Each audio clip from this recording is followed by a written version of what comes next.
মেলায় আগত সমস্ত দর্শনার্থীদের জানাই অনেক শুভকামনা। আন্তরিক কৃতজ্ঞতা জানাই বীরভূম জেলা বইমেলার এই মঞ্চে অনুষ্ঠানের সুযোগ দেওয়ার জন্য।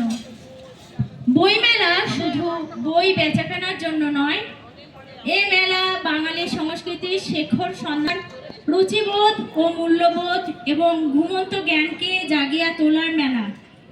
কবিগুরু রবীন্দ্রনাথের ভাষায় আত্মশুদ্ধির মেলা। বইমেলায় বিভিন্ন কবি সাহিত্যিকদের বিভিন্ন ভাষায় লেখা বই আমরা পেয়ে থাকি।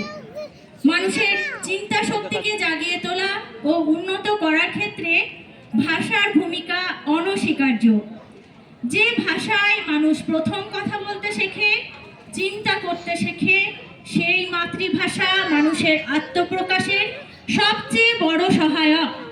মাতৃভাষা বাঁচিয়ে রাখার জন্য সকল ভাষাভাষী মানুষদের সচেষ্ট থাকাটা খুব জরুরি। আজকে এই অনুষ্ঠানে আমরা কাব্যকণ্ঠ আবৃত্তি একাডেমি উপস্থাপন করতে চলেছি আবৃত্তি এবং শ্রুতিনাটক নিয়ে একটি অনুষ্ঠান। যিনি আমাদের অন্তরে চিরবিরাজমান, তিনি কবিগুরু রবীন্দ্রনাথ ঠাকুর।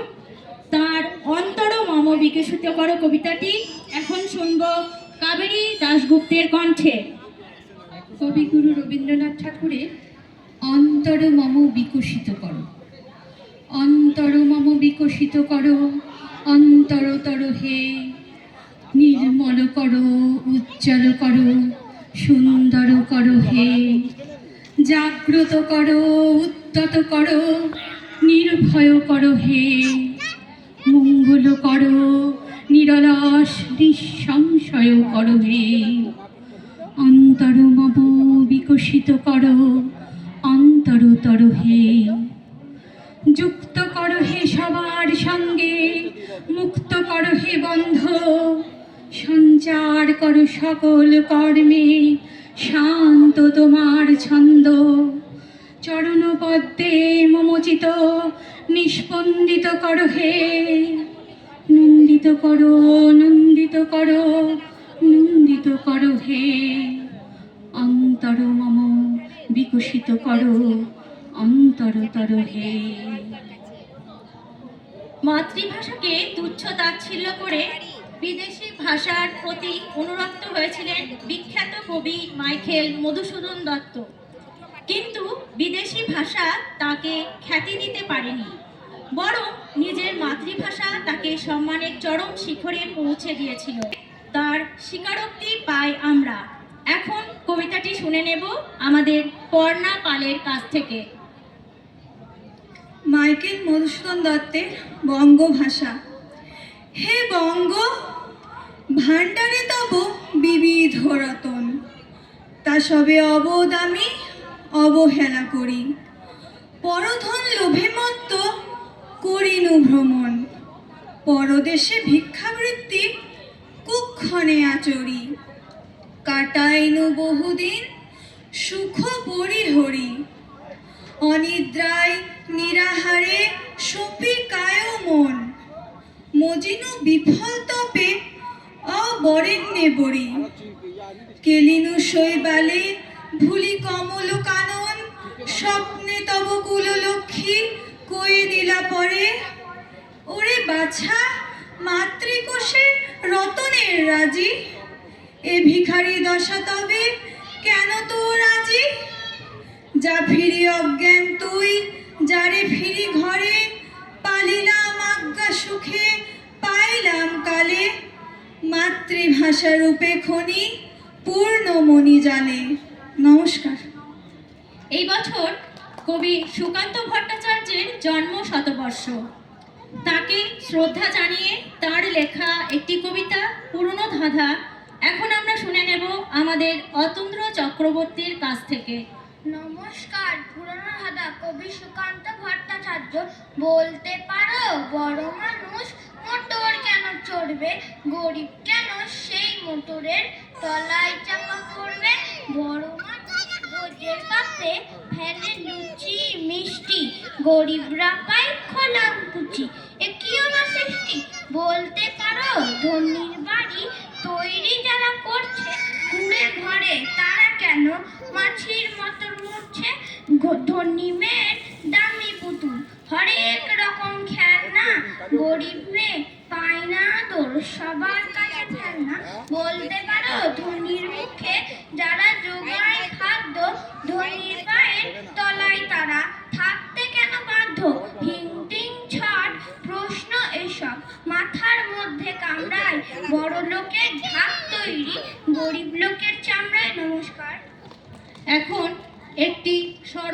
কবিতা পাঠ করবে সুখেন্দু বিকাশ মণ্ডল। নমস্কার, আমার কবিতার নাম মাতৃভাষা। ভাষার আমি, ভাষার তুমি, ভাষাতেই যাই চেনা, মনের ভিতর লুকিয়ে ভাষা যায় না মানুষ জানা। সামনে তোমার মধুর ভাষা, অন্তরে যার গরল, মুখের ভাষায় কুটিলমতি, দেখতে লাগে সরল। ভাষার তরে লড়াইয়ে আজ শহীদ কত শত, এই ভাষাতেই গর্ব মোদের, করি মস্তক নত। মাতৃভাষা শিখতে মোদের অনেক সময় লাগে, তবু কোথায় কি বলতে হবে জানতে হবে আগে। ভাষা মোদের জীবন গড়ে, ভাষার জন্য বাঁচি, সহজ সরল এই ভাষাতেই মিলেমিশে বেশ আছি। কিছু জনের মুখের ভাষা শুনতে লাগে বেশ, ভাষার জালেই আটকে মানুষ সহ্য করে ক্লেশ। অনেক জনের স্পষ্ট ভাষা লাগে খারাপ শুনতে, ভালো ভাষার খারাপ কথা মন পারে না মানতে। নানা ভাষা, নানান জাতি, নানা ধর্ম পরিধান, সব ভাষাকেই ভালোবেসে মোর মাতৃভাষা মহান। ভাষা আমাদের পরিচয়, ভাষা আমাদের গর্ব। এখন কবি মল্লিকা সেনগুপ্তের ভাষা কবিতাটি শুনব আমাদের মিঠু চক্রবর্তীর কাছ থেকে। নমস্কার, ভাষা মল্লিকা সেনগুপ্ত। ভাষা মানে তুমি আমি, ভাষা মানে বাংলা, ভাষা মানে বরাকর থেকে ভাত জাংলা, বাজারের দোকানের রাস্তার এ ভাষা, কবিতার স্লোগানের বচসার এ ভাষা। বাংলায় কথা বলি, বাংলায় ছন্দ, তাই নিয়ে এত কথা, এত কেন দ্বন্দ্ব? আমাদের বেঁচে থাকা দাঁড়াবার ভঙ্গি, আমাদের শিকড়ের পিপাসার সঙ্গী। আজ যদি সেই ভাষা পথে পথে ভিখারি, যদি তাকে তাড়া করে নিষ্ঠুর শিকারী, তবু ঘুম ভাঙবে না পশ্চিমবঙ্গী। একবার জেগে ওঠো যুদ্ধের সঙ্গী। নমস্কার। অঞ্চল ভেদে মানুষের ভাষা আলাদা হয়। নিজ নিজ জায়গার আঞ্চলিক ভাষাকে বাঁচিয়ে রাখার দায়িত্ব আমাদের সবাইকেই নিতে হবে। এখন একটি শ্রুতিনাটক কাজের কথা, যেখানে রান্নায় সহায়তা করা মহিলার পদ্ধতিতে বীরভূমের আঞ্চলিক ভাষা ব্যবহৃত হয়েছে। শ্রুতিনাটকটির রচয়িতা আমি পাপিয়া মণ্ডল, পাঠ্যাভিনয়ে চিত্রা মণ্ডল, নমস্কার, এবং আমি। শুরু করছি আমাদের শ্রুতিনাটক কাজের কথা। যাই দেখি কে ফোন করেছে, বাজছে তখন থেকে। হ্যাঁ, হ্যালো করবি? হ্যাঁ হ্যাঁ, শুনতে পাচ্ছি, বলো বলো।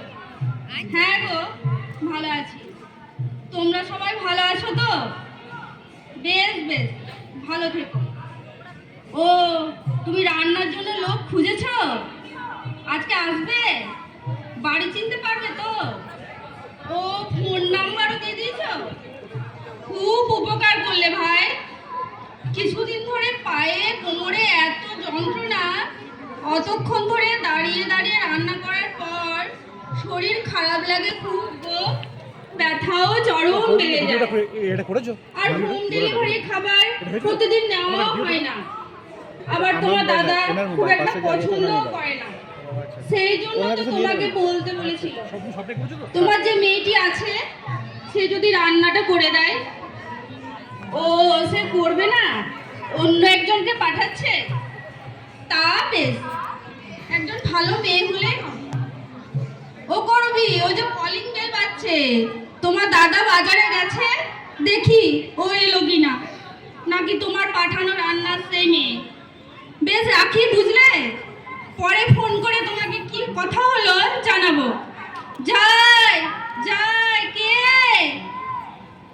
হ্যাঁ, কাকে চাই? এইটা কি পরিমল মাস্টারের বাড়ি? হ্যাঁ, কিন্তু তিনি তো বাজারে গেছেন, বাড়িতে নেই। কিছু দরকার?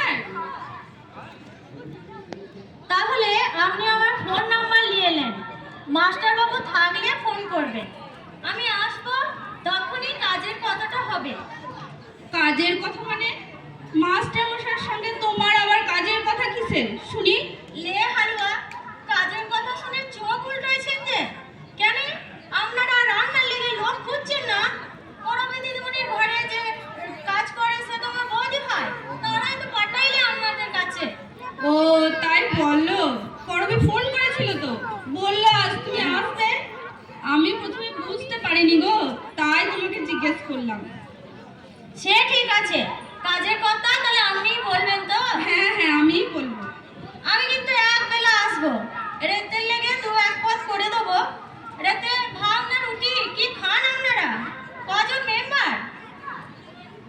এই তো আমরা দুজন, একটা মেয়ে বিয়ে হয়ে গেছে, রাতে রুটি খাই দুটো করে। তবে 4টে রুটির মতন আটা আমি দিনেই মাখিন দিয়ে যাব, ফ্রিজে রেখে দেবেন। রেতে রুটি 4টে করে নেবেন আর তরকারি বার করে গরম করে নেবেন। আর হবে না হয়। ডেইলি মাছ খান নাকি? মাছের ঝোল হলে সামনে একটা ভাজা আর একটা সেদ্ধ করে দেবো, রেতের জন্য তরকারি হবে। শনিবার আর মঙ্গলবার নিরামিষ খাই আমরা। ও তাহলে তখন পনির এনে দেবেন, কোনো কোনো দিন কোপ্তা ধোক্কা এসবও করে দেবো। তবে হ্যাঁ, ওই মোচা থোড় শাক এসব যদি করতে হয় তাহলে কিন্তু বেছে কেটে আপনাকেই দিতে হবে, অন্যদিন পাটা কাটা আমি করে নেবো। তা করে নেব, তবে তোমার দাদাবাবু একটু ডাল আর পোস্ত না হলে চলে না। বাবারে, ওই ডেলি ডাল পোস্ত মাছ সবজি এত রকম পদ আমি করতে পারবো না। আর হ্যাঁ, ওই ভাত ছাড়া প্রতিদিন 20 টাকা লাগবে। মানে আমরা যদি ডেলি 5টা পদ হয়, মানে ডেলি 100 টাকা, তাহলে বেতন হচ্ছে মাসে 3000 টাকা। এটা কিন্তু শুধু দুজনের রেট, তখন কিন্তু মাথা বেচে 20 টাকা করে বেশি লাগবে, এই আমি বলে দিলাম। বাবারে, তোমার তো সাংঘাতিক রেট গো। শোনেন বৌদি, এই জোনাকির কাজের রেট আছে যেমন, কাজের চাহিদাও তেমন। দু ঘরে রান্নার কাজ করি, ওই রেটই দেয়। একজনদের ঘরে সকাল 6টায় ঢুকি, 7:30টায় বেরিয়ে যায়। দাদা বৌদি দুজনাই চাকরি করে। আর একটা ঘরে 8:30টায় ঢুকি, 9:30টায় বেরিয়ে যায়। ওই দাদাও খেয়ে অফিসে যায়। আপনাদের ঘরে তাহলে ওই 10টার পরে আসবো, মাস্টার মশাই তো রিটায়ার করে গিয়েছে। আপনারা টিফিনটা জমা করে খেয়ে নিয়েন, আমি এসে রান্না চাপিয়ে দেবো, 12:30টার মধ্যে সব কমপ্লিট হয়ে যাবে। ও তোমার নাম তবে জোনাকি? হ্যাঁ আমি জোনাকি, তবে হ্যাঁ কাজের কথাটা আগে হোক। কাজের কথা তো তুমি বললে সব। না না, এখনো সব বলা হয় নাই।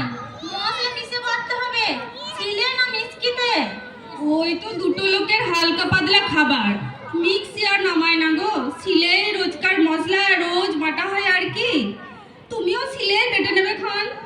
তা না হয় লোবো, তাহলে তার জন্য মাসে কিন্তু 200 টাকা ধরে দেবেন, বুঝলেন? আর একটা কথা, যদি কোনোদিন আপনার ঠিকো না আসে, যদি আমাকে বাসন মাজতে হয়, তবে কিন্তু সেদিন এক্সট্রা টাকা দিতে হবে, এই বলে রাখলাম। দেখেন, আমি স্পষ্ট কাজের মানুষ, লুক্ক ছাপা আমার পাবেন না। পোষালে রাখবেন, না পোষালে রাখবেন না, তবে কাজের কোনো খুঁত আপনি পাবেন না, সেই গ্যারেন্টি এই জোনাকি আপনাকে দেবে। এইবারে বলুন তো কবে থেকে আসবো?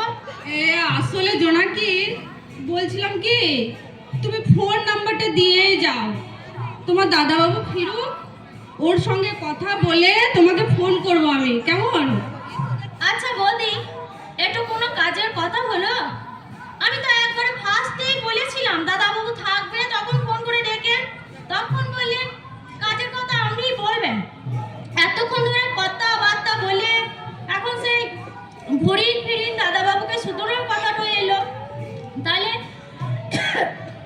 এতক্ষণ ধরে সময়টা আমার নষ্ট হলো না? হ্যাঁ তা তো একটু হলো। শোনেন বৌদি, আপনারা ঘরে বসে থাকেন তো, তাই সময়ের দাম বুঝেন না। দাঁড়ান, গলাটা আমার কিরকম হয়ে গেল। একটু জল খাবে? জল না একটু জল খাও। লেন ফোন নাম্বারটা লিখে নেন। বলো বলো, লিখছি। দাঁড়ান, লিখুন 7 হ্যাঁ 200 হ্যাঁ 25 74 20। হ্যাঁ হ্যাঁ, বেশ এই মোবাইলে সেভ করে রাখলাম। তোমার দাদাবাবুর সঙ্গে কথা বলে তোমাকে জানাবো, কেমন? তাই করবেন, তবে তাড়াতাড়ি জানাবেন, তা না হলে অন্য ঘরে লেগে যাব। এই জোনাকির কাজে চরম নেবেন। বেশি দেরি করলে কিন্তু আমি এনগেজ হয়ে যাব। চললুম, বুঝলেন? হ্যাঁ হ্যাঁ, তাড়াতাড়ি জানাবো। এসো, চলো দরজাটা বন্ধ করে দিই। উফ বাবরে, ও আমার ইন্টারভিউ নিল নাকি আমি ওর ইন্টারভিউ নিলাম সেটাই বুঝতে পারছি না। দেখি মাস্টার মশাই এসে আবার কি বলেন।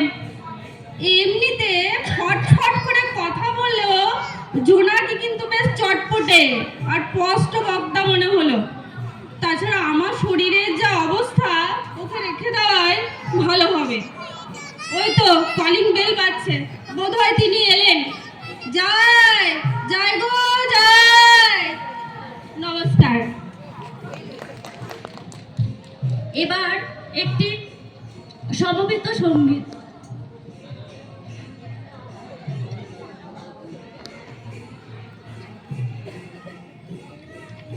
মোদের করো মোদের আশা, আমরি বাংলা ভাষা। মোদের করো মোদের আশা, আমরি বাংলা ভাষা। মাগো তোমার কোলে তোমার বলে কতই শান্তি ভালোবাসা, আমরি বাংলা ভাষা। মোদের করো মোদের আশা, আমরি বাংলা ভাষা। কি জাদু বাংলা গানে, গান গেয়ে তার মাঝি টানে। কি জাদু বাংলা গানে, গান গেয়ে তার মাঝি টানে। গেয়ে গান নাচে বাউল, গেয়ে গান নাচে বাউল। গান গেয়ে ধান কাটে চাষা, আমরি বাংলা ভাষা। মোদের গৌরব মোদের আশা, আমরি বাংলা ভাষা। বিদ্যাপতি চণ্ডী গোবিন্দ হে মধুবঙ্কিম নবী। বিদ্যাপতি চণ্ডী গোবিন্দ হে মধুবঙ্কিম নবী। ওই ফুলেরই মধুর রসে, ওই ফুলেরই মধুর রসে বাঁধল সুখে মধুর বাসা, আমরি বাংলা ভাষা। মোদের গৌরব মোদের আশা, আমরি বাংলা ভাষা। ওই ভাষাতে প্রথম বলে ডাকনো মায়ে মামা বলে। ওই ভাষাতে প্রথম বলে ডাকনো মায়ে মামা বলে। ওই ভাষাতেই বলবো আমি, ওই ভাষাতেই বলবো হরি। সাঙ্গ হলে কাঁদা হাসা, আমরি বাংলা ভাষা। মোদের গৌরব মোদের আশা, আমরি বাংলা ভাষা।